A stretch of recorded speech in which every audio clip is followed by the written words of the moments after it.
to New York Red Bulls. A goal by Florian Valot in the fourth minute was all it took for Red Bulls. It's tough. You've been off for 4 months, and you can train and train and train, but you can't really simulate that game action, especially when you can't play a preseason friendly. And it was just one moment in the match on Saturday night where Red Bulls were better. The Red Bulls were better in that moment early. They actually were pretty dangerous early on in the match.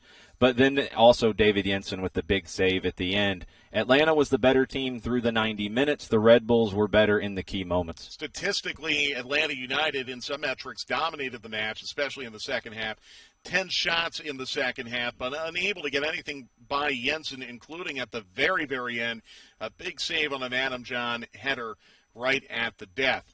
The Atlanta United goalkeeper was also huge tonight as well. Brad Guzan with the hot play of the match, brought to you by Scana. And there were some moments in the first half where you were worried Atlanta United could be on the verge of going down 2-0. But this is a big, big kick save here that preserved the scoreline. It's a great ball over the top to Daniel Royer. He made a delayed run, and Brad Guzan holds his spot on that near post, gets his left foot to it, doesn't get distracted, makes the big play of the night to keep Atlanta in it.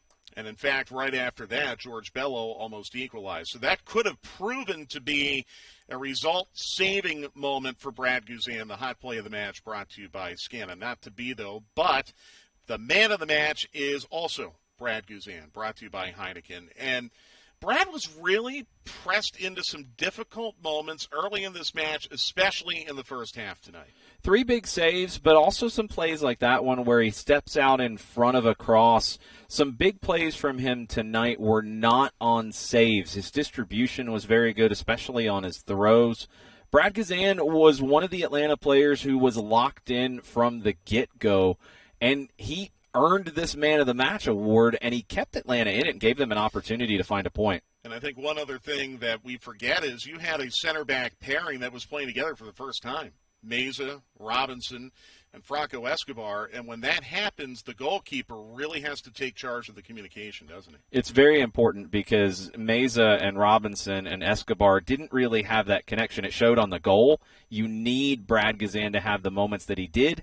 He just needed one more outstanding save to keep him in it early. Match recap brought to you by Piedmont Healthcare. Like I said, the big moment of the match and the one moment where Red Bulls were a tiny bit better tonight came extremely early. Both teams observing a moment of silence on bended knee right at the kickoff to show their support for the Black Lives Matter movement. And then this was the goal, and it came early in the fourth minute by Florian Valot. Kaku with an unbelievable ball to pick out Valot. Valot with a ton of composure as he knows Fernando Meza's closing down, and he pulls Guzan to one side, beats him to the opposite one. That was a sequence where I thought Pity Martinez might have earned a penalty. Pity took a lot of hits in this match. He nearly gave George Bello that opportunity. Great ball from Pity. Bello beats Jensen, but doesn't beat the crossbar. And here again, Brad Guzan having to really marshal his area in the first half. As you said, Jason, Red Bulls were very dangerous. This was one where Brad had to come off his line and interrupt the play. Comes out to close down the opportunity. Pity Martinez picked up a yellow. Atlanta started to break plays up a little bit quicker when New York tried to transition and create opportunities. Escobar and Pity picked up yellows. Pity forced the first couple of saves from Jensen. That was a good free kick, but right at Jensen. Brad with another save with his feet. This was a crazy sequence late in the match where Alex Muil used Alan Chapman as a pick. Ezequiel Barco didn't stop and just went right through him.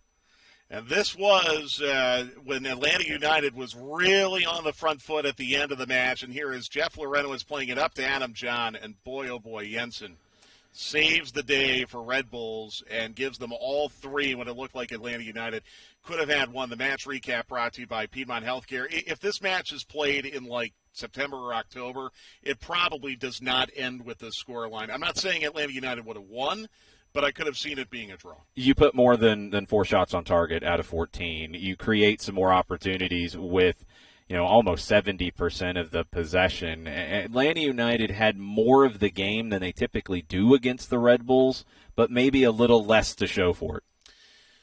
Some remarks from Frank de Boer after the match, brought to you by Children's Healthcare of Atlanta. And Frank has talked about how important it was to get 3 points on Saturday night, and unfortunately Atlanta United was not able to.